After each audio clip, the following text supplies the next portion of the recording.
Hello everyone, welcome to Rogues Legacy's Forced Depression. You know, I've been doing a lot of indie stuff lately. I really need to get on that Tales of Symphonia video. Anyway, Rogues Legacy is probably something more interesting for most people on my channel because it has RPG elements. And it's a Metroidvania game!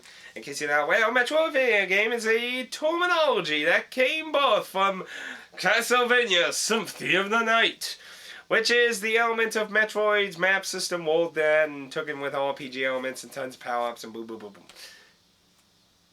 Did you get all that?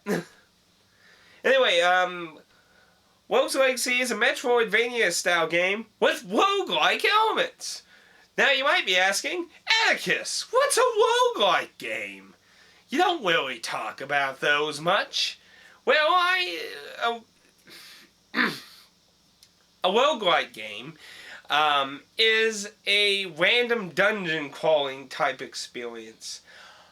The entire Mysterious Dungeon series is roguelike type games. Chocobo Dungeon 1 and 2, Tulun's Dungeon, the Dragon Quest Tulun Dungeons games, Youngus's Dungeon, if I can actually find that incredibly quickly maybe. Youngus, well, yeah, I know you're somewhere around here. Yeah, there. Youngus's Dungeon on the PS2, which is a successor of Tulun's. You know, those are all roguelike type of games, which have random loot and stuff. Azure's Dream has roguelike elements to it. Those all, well, Azure's Dreams is basically a roguelike with Pokemon. But those are all examples of roguelike games that basically you just go in, dungeons almost always different. Enemies, loot, stuff, events, shops, there's all kinds of random shit. And it's just basically Metroidvania, like the layout of Metroid games with the map, and Symphony of the Night's gear and incredible amounts of power-ups and shit, with random enemies and loot and everything throughout everywhere. Really does have a strange new experience to it. When you thought Metroidvania games were starting to get way too milked, Rogue Legacy comes in and throws in some new fresh air into the Metroidvania style game. So, if you're really familiar with Symphony of the Night, Metroid, or pretty much any of the Game Boy Advance DS Castlevania games, you already kind of know how Metroidvania its environment works a lot. The only difference is if you're in the Metroid, the original Metroid crowd is you get gear and some more RPG-like aspects added to your power-ups and such. Anywho, Rogues Legacy, you start out as a knight who's basically going into this dark castle.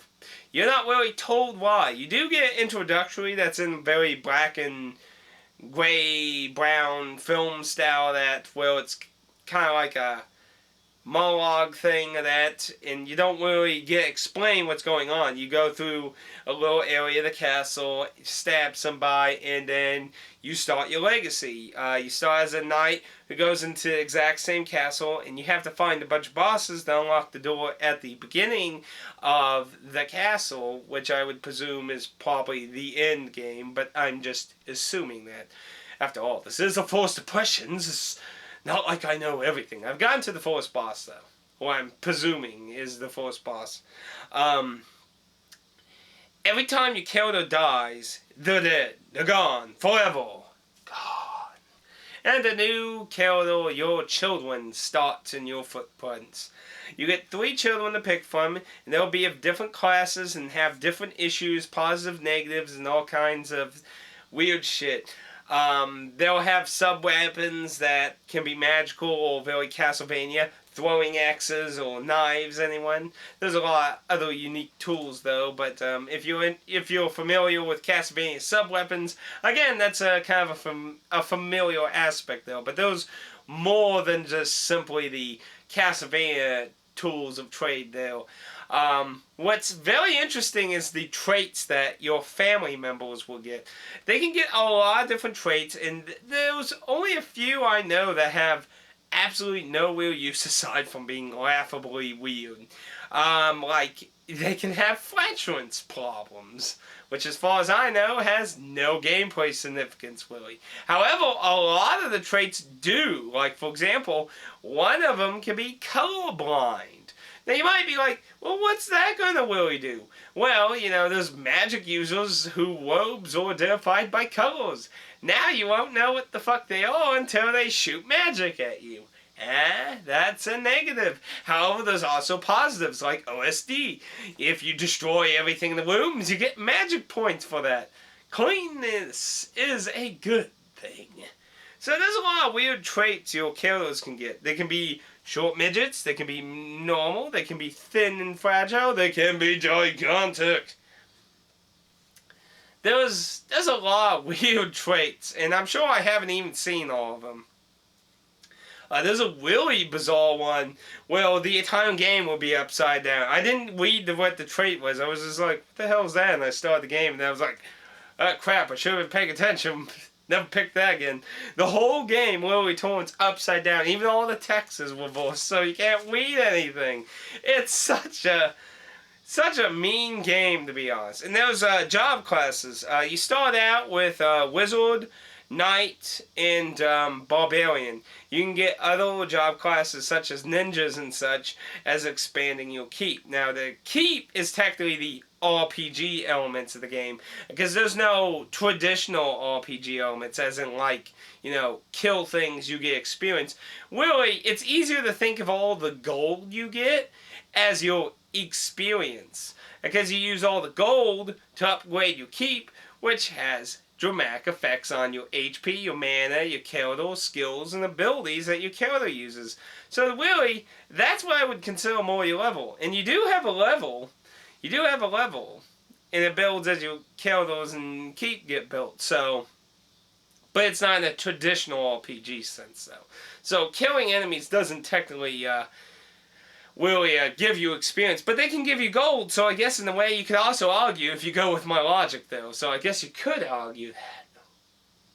But anyway, the randomness of the dungeons and that offer a endless amount of weird playability. There's tons of mid-bosses that are hard to all encounter because they're random. While the bosses are preset, like the room will be somewhere else, but there will always be a boss room. Their boss room will be somewhere in their generated area, and there are multiple generated areas with a boss in each one. But the mid bosses, which are really highly upgraded normal enemies, they're not always guaranteed. You can run into a way of them.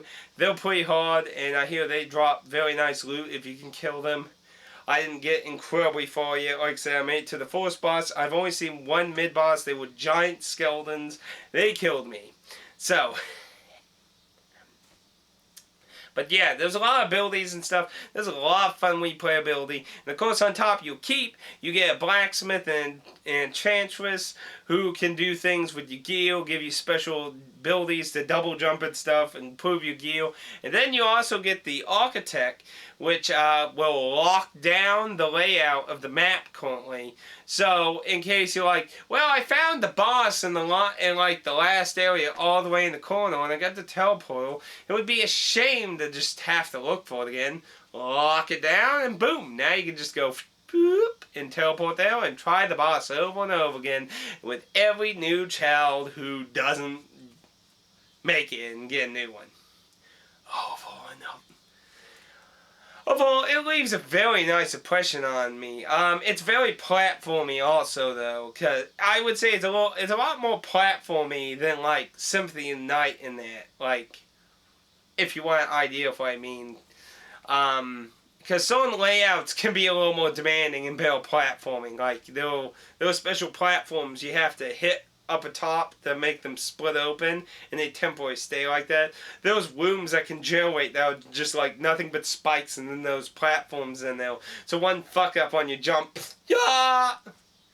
So some of the random layouts can be harmful to your survivability, but I will enjoy another great platformer.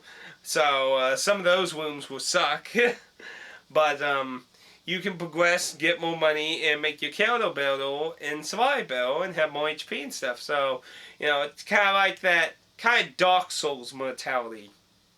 If you want to be a sadistic, crazy person and beat the whole game at level 1 with default armor and weaponry, you can do that. Or you can just die a whole bunch of times and upgrade your keep like hell and become freaking godlike. So, you have those choices available to you. Overall, Rogue Legacy, I highly recommend. It's very fun. You can get on Steam, you can get on Good Old Games, you can get on their home site, which I recommend checking out the home site, because currently you can get a DRM free copy of Rogue's Legacy along with a Steam copy. So I would recommend getting it there unless you happen to see some kind of good deal on Good Old Games or Steam. But if you don't want to do that, I would recommend, of course, Good Old Games, because DRM free is, of course, always a good thing when it comes to digital. Hey, if you want me to support digital, DRM free is the way to do it. I love my backup copies. A little higher right there. But anyway, that's my thoughts on Rogue Legacy. I highly recommend it. It's fun. If you liked pretty much all the Metroidvania-styled games, definitely worth checking out. I believe it does have a free demo you can check out of the game. So if you want to try that, or just watch videos. I mean, Game Grumps has, you know, done several videos on it that really show off a lot of the strange traits that children can get. And I might consider doing a Let's Play at some point, too. The first boss I ran into was a giant eyeball that just shoots blood everywhere. It's fucking very schmuck-like, with bullet hell type gameplay, you could say there. It's like, ah! Okay. But anyway, I'll leave it at that. If you have any questions or comments or anything, please leave a comment and ask me it. I will gladly look and answer it, if all humanly possible, unless YouTube does some stupid update on it. So anyway, I gotta go raid this dungeon. Ciao you!